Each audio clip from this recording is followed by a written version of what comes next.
All right, guys, so this is going to be the last problem and scenario that we do for 13.4. There are multiple questions with this scenario, but we're going to work through all of them.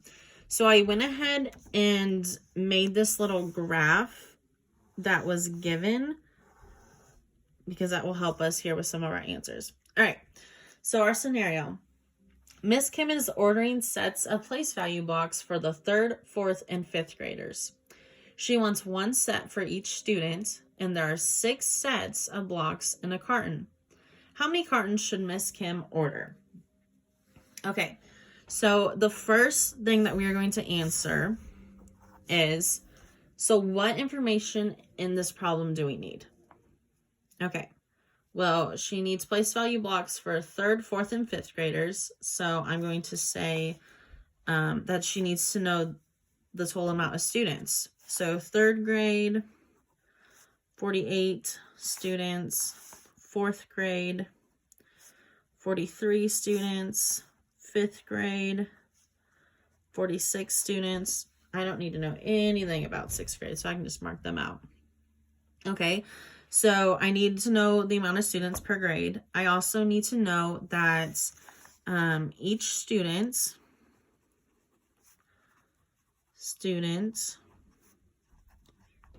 gets, let's see, one set. Each student gets one set.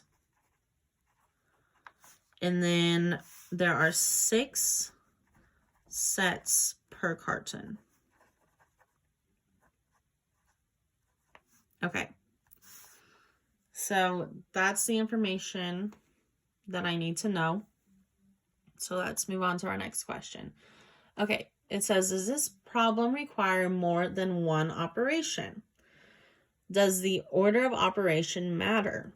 Okay, so this is what we've kind of been working on. Our first lesson, 13.1, we looked at PEMDAS and figuring out order of operation.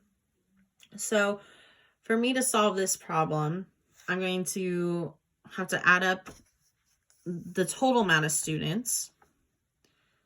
And then I'm going to have to end up dividing then because there's 6 sets per carton. So I'm going to have to take the total divided by 6. So this question's asking if the problem requires more than one operation, and it does. So yes, I have to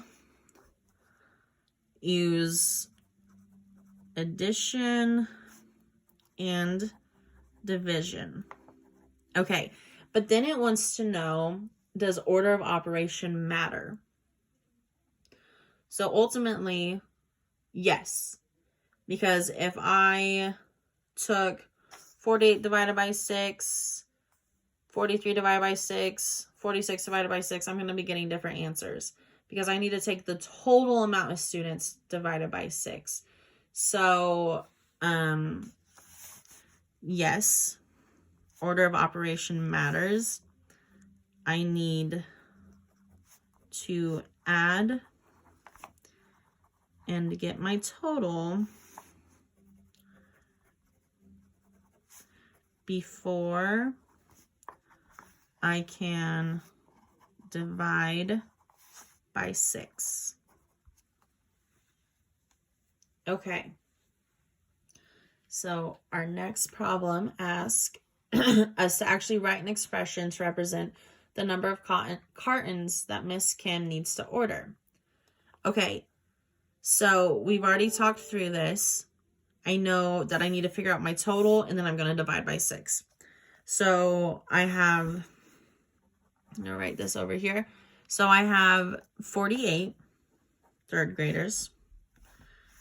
I have 43 4th graders. And I have 46 5th graders.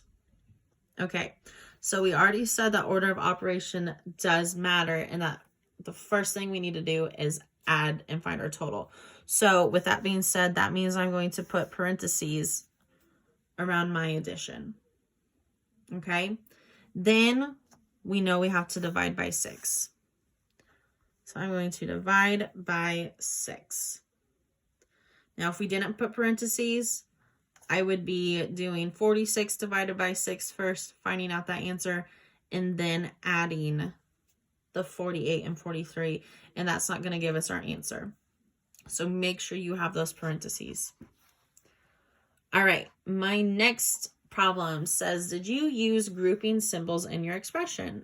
If so, explain why they are needed. So yes, we used parentheses.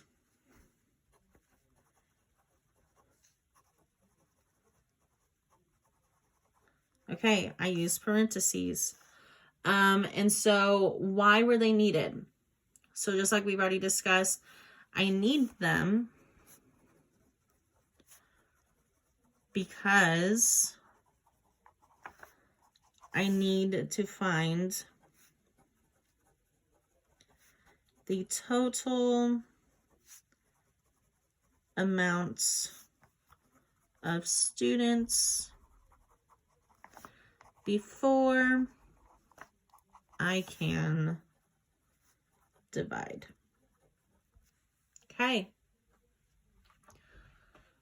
Our last question for this scenario says, to find the total number of cartons Miss Kim should order, explain how you found the answer. Okay, so basically this is just wanting us to go ahead and solve our equation or expression. So I'm going to take 48 plus 43 plus 46 divided by 6. Okay, so we're going to add first. So I'm going to, just to break it up, take 48 plus 43 first. 8 plus 3 is 11. 4 plus 4 is 8. Plus 1 is 9. Okay. Then I still need to add 46 to that. So 1 plus 6 is 7. 9 plus 4 is 13. So I have 48 plus 30, 43 plus 46, excuse me, is 137. I can drop my parentheses, and now I just need to divide by 6. Okay, so let's solve that. 137 divided by 6. All right, 6 cannot go into 1. 6 can go into 13 twice. So 6 times 2 gives me 12. 3 minus 2 gives me 1. And then 1 minus 1 is 0. I'm going to bring down that 7. So now 6 goes into 17. Let's see. 2 times again. And that gives me 12. So I have a remainder of 5. So I know that I can get 22 cartons, but I'm going to have 5 kids left over.